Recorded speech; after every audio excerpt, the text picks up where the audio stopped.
તે મારા ઘરે દાંડિયા રાસની હું તે વખતે માતાજીની જન્મ તિથિ હતી એ દિવસે દાંડિયા રાસને એવું લાગ્યું એટલે મારા સમાજને એવું લાગ્યું કે આમણે સમાજના બંધારણ તોડ્યું છે.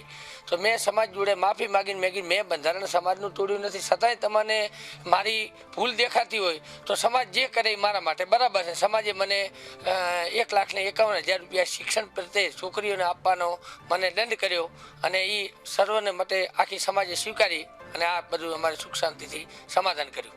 કે બંધારણનું જતન કરવું દરેક વ્યક્તિની ફરજ છે, કોઈ એક આગેવાનની નહીં, કોઈ એક વ્યક્તિની નહીં, જનની ફરજ છે.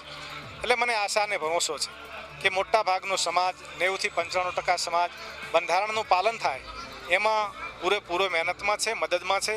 અને ક્યાંક મારા ડીજેનો વ્યવસાય કરતા ધંધા કરતા વાળા મિત્રોને પણ મારી આગ્રહભરી વિનંતી છે સમાજના દીકરા તરીકે કે ક્યાંક તમામ વ્યક્તિગત ધંધાકીય નુકસાન થતું હોય તો બે હાથ જોડીને સમાજના દીકરા તરીકે વિનંતી કરું છું કે બોળા સમાજનું ઘણા લોકોનું હિત થતું હોય તો તમે મહેરબાની કરીને કોઈ ઈગોમાં ન પડતા, અમારી વાત કેમ કોઈ સાંભળતું નથી એમાં ન પડતા, સમાજને ફાયદો થાય છે, લોકોને ફાયદો થાય છે એટલે બધા તમે પાળજો.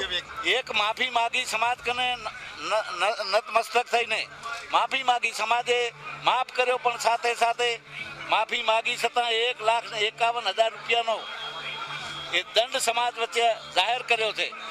એની આ શીખ લઈને બીજા કોઈ આ 3 જિલ્લામાં આવું કોઈ બંધારણ ના તોડી શકે અને નકે દંડ એ કોર કમિટી પણ એનો દંડ કરી શકે.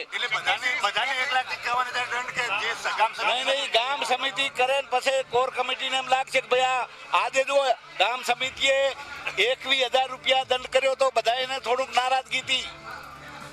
આ તમારી સમક્ષ વાત છે એટલે એવું નથી. ગ્રામ સમિતિ તો કદાચ એમ કે છોડી મૂકે પણ આ કોર કમિટી ને અને તાલુકાની કમિટી, જિલ્લાની કમિટી એ યોગદાન કરવાની જેથી કરીને બીજો કોઈ આવું કરી ના શકે. તૂટું કે ના તૂટું એની જવાબદારી ગામ સમિતિની રહેશે અને ગામ સમિતિ નિર્ણય કરશે. એ નિર્ણય પછી આને માફીથી આને છૂટો કરે, દંડ કરે કે જે કોઈ નિર્ણય કરે એ અને આ નિયમ છે એ આપણે ઝાબડિયાને પણ લાગુ પડશે આજથી કે એ નિર્ણય ગામ કમિટી જે કરશે એ સમાજને મંજૂર હશે. આ નિર્ણય તરફ